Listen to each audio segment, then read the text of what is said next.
So in this video, I want to condense 3 years of me being in the SMMA, the agency online space, and what I've learned from starting and growing 2 agencies to around 50 to 70K per month, and also all the lessons that I've learned in working with over 40 to 50 other marketing agencies. These are our clients, and helping them to add an extra 10, 20, 50, even $100,000 per month in new added revenue. So if you don't know who I am, my name is Welby. I'm the co-founder of Agency Growth Partner, and what we do is we help marketing agencies to scale up, sign more clients. And in this video, I'm not going to be talking about some very basic agency stuff. I'm not going to tell you that you need to be signing clients, you need to book meetings, how to make a logo. What I'm going to talk about in this is some more higher level concepts, some more beliefs, mental models that you can adopt. That's really allowed me to go from obviously starting out, but also to the stage where we're managing a team of over 10 people, where you're managing many clients at the same time, where you're really scaling things up. And these are the pieces of information that's going to allow you to definitely make the jump from 0 to 10K, but most importantly, make the jump from around 10 to 100K per month, because these are the things that really takes you from a freelancer, someone just starting out, to a genuine business owner. Now, the first mental model that I adopted from a mentor of mine making around 8 figures per year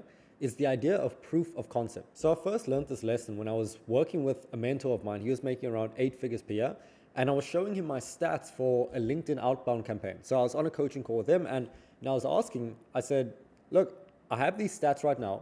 I'm booking around 8% of people that I send a message to. What other platforms should I use? Should I use Facebook? Should I use Instagram? How do I actually scale up this entire operation? And my goal for coming onto that coaching call was to actually figure out what are the other things I need to do. What are all the new systems, the new team members that I need to get to actually scale the system? And I was in a situation where something was working on a small scale. So the advice that I actually got was completely the opposite.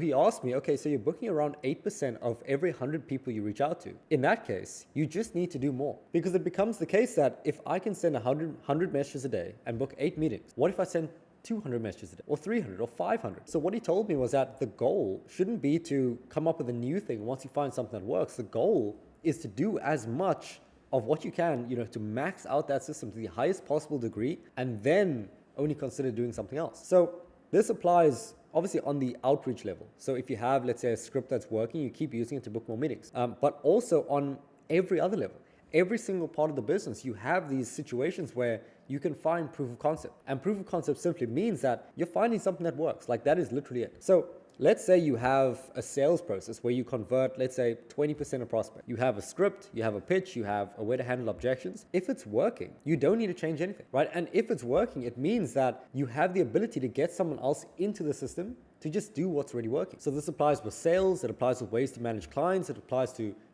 the offer. Everything that you do in the business, all you need to do is find something that works and then just keep doing that over and over and over. And if you approach it from this lens, you'll realize that there's a finite number of things to do in the business, right? You're not constantly having to figure out, okay, a new system, a new script, all these things.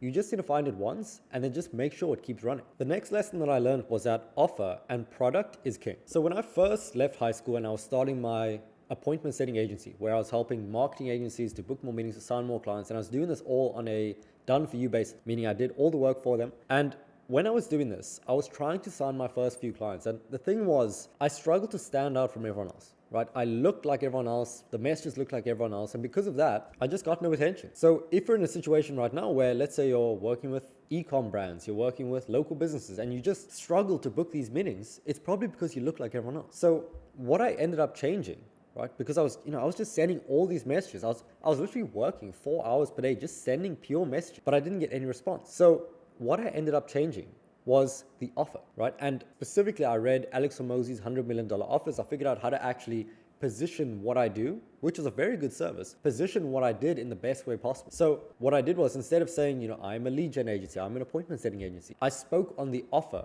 the outcome of what I did. So I would say, we'll guarantee 30 new qualified appointments in the next 60 to 90 days on a complete pay and results basis. So they only pay when they get results. And it was an insane offer at the time. Like, I was one of the few people who were actually doing this at that time. And because of that, it is the easiest possible way to sign clients. So what I figured out is that the offer, right? I tested all these other things, the scripting, I tested the profile, I tested all this stuff. But the offer, changing the offer and improving the offer will give you the most asymmetric returns out of every single other variable in the process. So you could, if you had a terrible offer, right?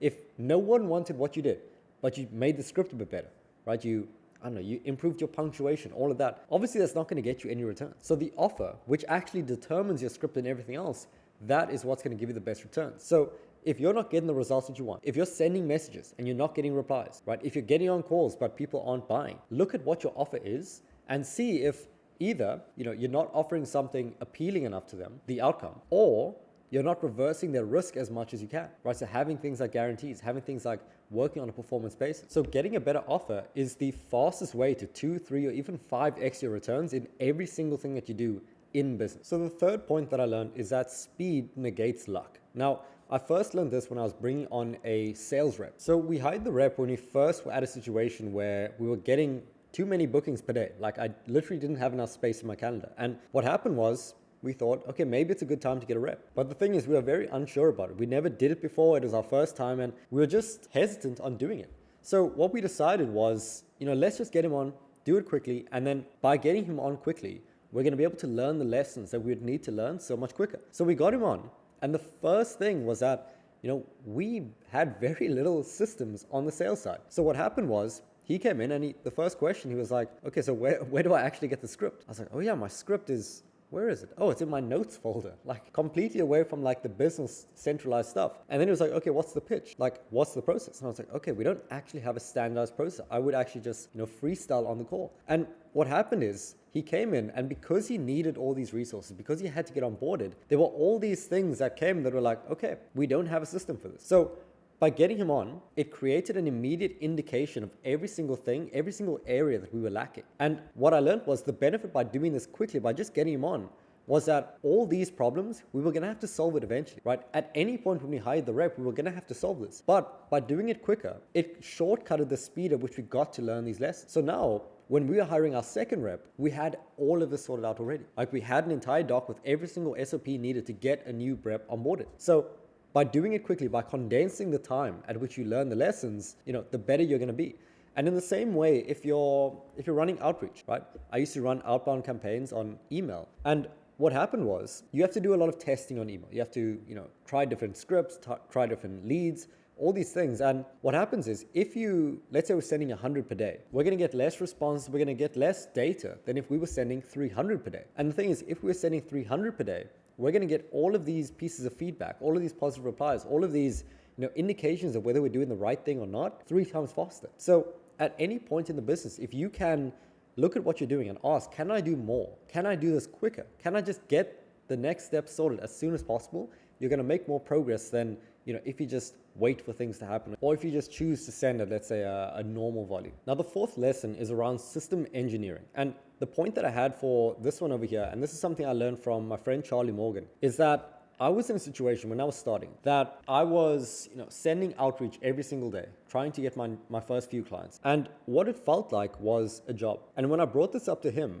his main piece of advice was that, look, we're not looking to build a job. We're not looking to give you more work. Our role as founders is to find proof of concept. Like I was talking about at the beginning of the video, we're looking to find proof of concept. And then once it's found, our goal is to build a system around what we're doing. So in everything that we do in business as a whole, we're looking to build system, okay? So we're not looking to build an outreach job.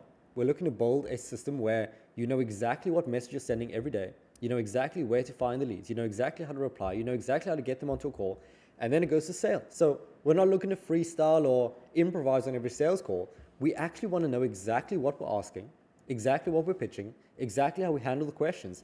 And honestly, what I found is that the degree to which you can systemize your life and your business is the degree to which you will succeed, right? I see these videos of like Alex Hormozy, who is trying on like 50 different like vests to try and like find the one that's best for him. And same with like his shoes, he's testing out like Crocs and all these like weird stuff, purely with the intent of that he's going to wear the same thing every day. And because he can figure out and front load the decision-making criteria up front, he doesn't have to ever think about it again, right? And it may seem crazy from the outside, but the best people in the world, from what I've found in business, they just have less decisions to make, and it gives them more energy and attention to actually make the decisions that actually matter. So, for example, another one is I don't decide what to eat every day anymore. I literally have the same 3 meals cooked for me every single day so that I don't have to think about it, right? It happens at 12:30, 4 p.m., 7 p.m. every single day, and it just happens. So I don't have to think about it. So in the same way that you'll systemize, let's say, the food, your personal life, you'll also do the same for your business, right? Having the exact same follow-up process for, every single lead that doesn't close, let's say in sales. Having the exact same onboarding process every time. So you never have to think about it. And once you can remove your thinking from one thing, you can apply it to the next thing. And the final point is that numbers don't care how you feel. And I constantly hear this. So we obviously have a program that helps agency owners to add an extra 10, 50, 100K while automating the whole business, getting out of the day-to-day, hiring reps, all of that. And what I constantly hear on the coaching calls is that they come on the call and they're like, Ethan, I don't think my campaign's doing very well. It doesn't feel very good.